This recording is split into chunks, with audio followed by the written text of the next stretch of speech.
Mauro Zeta, ¿cuál es la información de último momento? Quedó detenido el conductor de este auto que le dio la alcoholemia 1.5 por decisión de la fiscal de Ituzaingó, la doctora Cerini. Quedó detenido, Cristini es la doctora, quedó detenido este conductor Alan Rodríguez de 37 años. Sí. En provincia de Buenos Aires se llama aprehendido.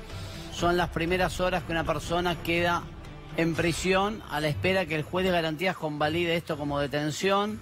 La fiscal lo calificó como homicidio culposo agravado, es esto que te contaba. No deja de ser un homicidio culposo por negligencia o impericia en el manejo del auto, pero agravado justamente porque manejaba alcoholizado. Claro. Con lo cual, si va a juicio en algún momento, a la hora de merituar la pena, se va a acercar mucho más a la máxima que a la mínima. Bien. Es un delito que tiene penas que va de 3 a 6 años de prisión.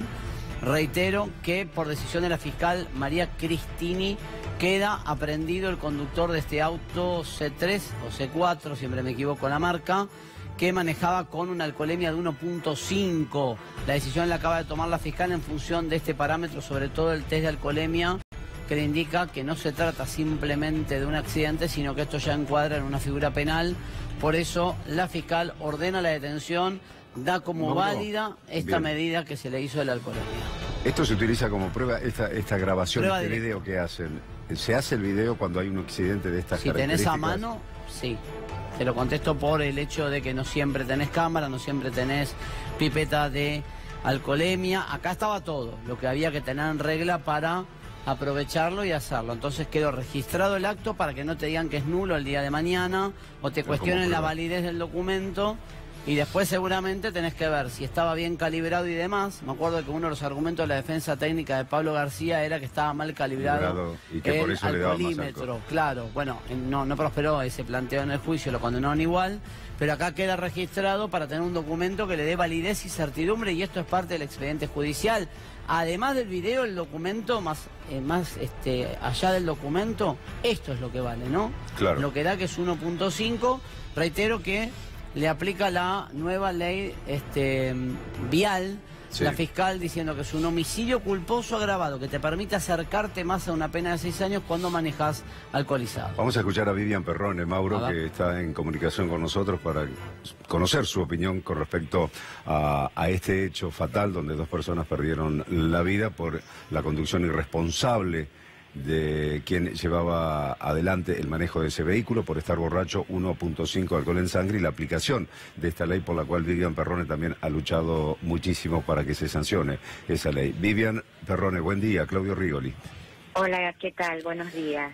Bien. Sí, como bien decía Mauro, desde el cambio de la ley, desde la modificación de la ley, ahora el conducir en estado de ebriedad significa un agravante.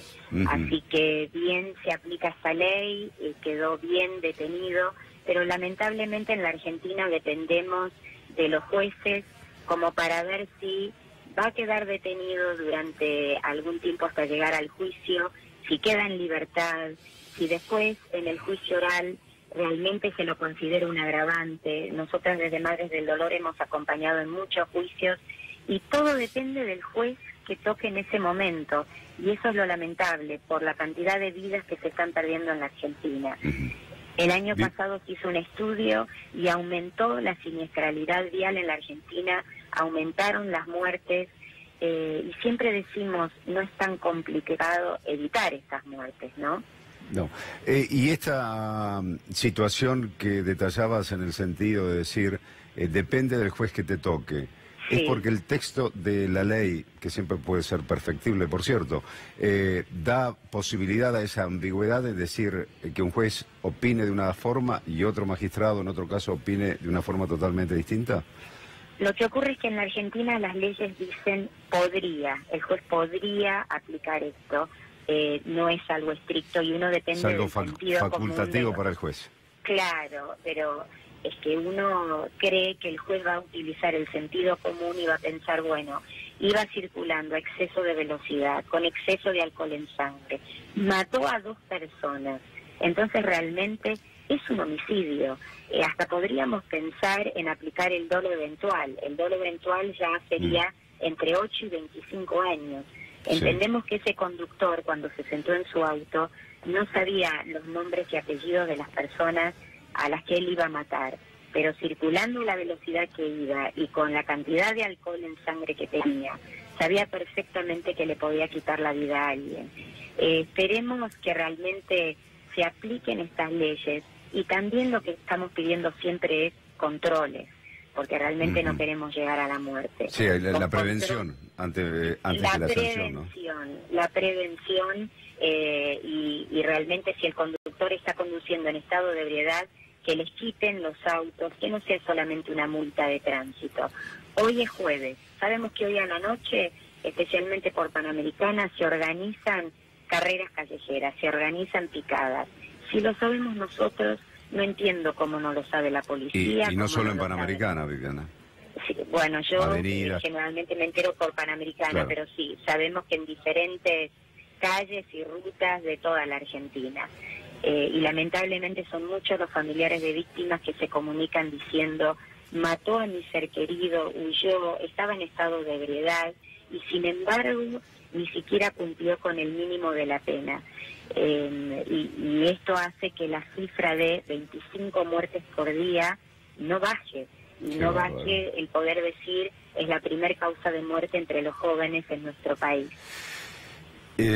¿Cuánta educación nos falta, no, Vivian? Cuánto respeto a la vida, y a mí que me mataron a mi hijo, que lo encontré agonizando sobre la Avenida del Libertador, que lo vi morir día a día durante una semana, y esto lo cuento para que, yo no digo que se lo imaginen porque es imposible de imaginárselo, pero por lo menos que traten de sentir un poco lo que después uno tiene que sentir de por vida. Entonces, si lo único que estamos pidiendo es, salgan a controlar, saben los horarios, saben las calles, saben cuándo tienen que salir a hacer la alcoholemia. Sabemos que hay policías, hasta nos han denunciado que aceptan, que piden 15.000 pesos de coima para no retirar a los autos, y quienes corren picadas pagan esos 15.000 pesos porque tienen el dinero y porque para ellos el auto es lo más importante. Bueno, para el resto de los ciudadanos es la vida.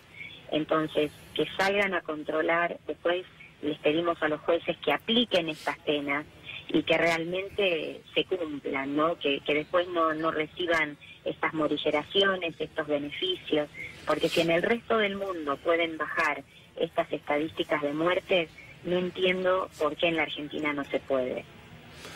Digo yo, cómo la corrupción, la falta de educación, si tenemos educación eso lleva al respeto de las normas y de la convivencia en una sociedad, todo desemboca en la mala aplicación de la ley por parte de algunos jueces. ¿Cómo lleva todo eso a lo que acabamos de ver que sucedió en el acceso oeste? 2 personas que fueron asesinadas allí, concretamente por un asesino al volante. Porque esto es así. Cuando no se tiene conciencia que si uno sube borracho a un vehículo puede matar, estamos al horno, Viviana. Es así, y muchos creen. Yo recién venía conduciendo para La Plata y veía como, claro, los que estábamos respetando el máximo de velocidad, que era 110, sí, íbamos con nuestros carriles. Entonces los que estaban más apurados iban por la banquina. Si nosotros conducíamos a 110, ellos irían conduciendo a 130, 140 kilómetros por hora por la banquina. Y yo pensaba, ¿y si de golpe un auto tiene que frenar en la banquina por algo? Son muchas vidas que se pierden. Totalmente. Entonces, así como uno lo va viendo, pedimos por favor que existan los controles y pedimos a los jueces que apliquen las leyes. Yo ahora el mes que viene, en el mes de marzo, me invitaron a un congreso internacional porque se va a hablar de cuáles son las medidas que se toman una vez que ocurren estos hechos viales. En la Argentina no existían diferentes pasos a tomar. O sea, se llama primero a los bomberos, se llama primero a la policía, cuáles son las pruebas que hay que levantar. Y recién ahora desde el Ministerio de Justicia se está armando un protocolo para ver realmente qué es lo que se tiene que hacer y, por supuesto, a partir de ahí tomar como elementales las pruebas. Y también ¿hasta ahora no existía un protocolo para eso? No, hasta ahora no existía un protocolo a seguir para cuando ocurre un hecho vial. El que llegaba en el momento quizás llamaban a los bomberos, otros quizás llamaban a la policía. Sí, digamos, aplicaban por ahí el sentido común, pero no respetando un protocolo porque no lo tienen, en definitiva, hasta el día de hoy. Porque no lo tienen. Recién ahora se está armando ese protocolo. Vivian, también pasa algo que tiene que ver con la falta de controles, ¿no?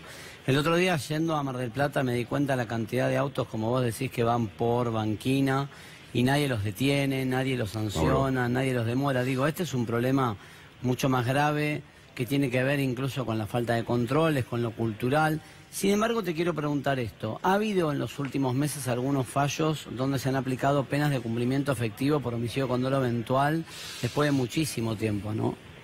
Sí, la verdad que sí, que hacía años que en la Argentina no veíamos la aplicación de esos fallos. En estos 2 últimos años, te podría decir yo, tenemos en la asociación alrededor de 9 casos donde se aplicó homicidio simple con dolo eventual, con 14 años de prisión efectiva, 9 años de prisión efectiva, 8 años, casos donde quien conducía estaba en estado de ebriedad, mató a varias personas de una familia o mató a una persona. Pero entonces uno dice, si existen estos casos, ¿por qué en otros los jueces dicen no fue un hecho vial, realmente no tuvo la intención de matar, no salió ese día con la intención de matar a tal persona? Eso es cuando nosotros decimos, ¿por qué dependemos del juez? ¿Por qué dependemos de la ideología? O como algunos dicen, bueno, todo depende de qué lado de la biblioteca leyó. No, la verdad que no. Las leyes están, las muertes existen, las leyes existen. Entonces los jueces tendrían que aplicar las leyes existentes y realmente ver, se infringió una ley, se mató, entonces tendrían que aplicar sentencias efectivas. Vivian Perrone, muchísimas gracias por este contacto. Hasta cualquier momento. Gracias a ustedes por darle importancia a este tema que realmente... Desde Madres del Dolor insistimos durante años, pero son pocos los que nos escuchan. Así que muchísimas gracias. Gracias, un abrazo.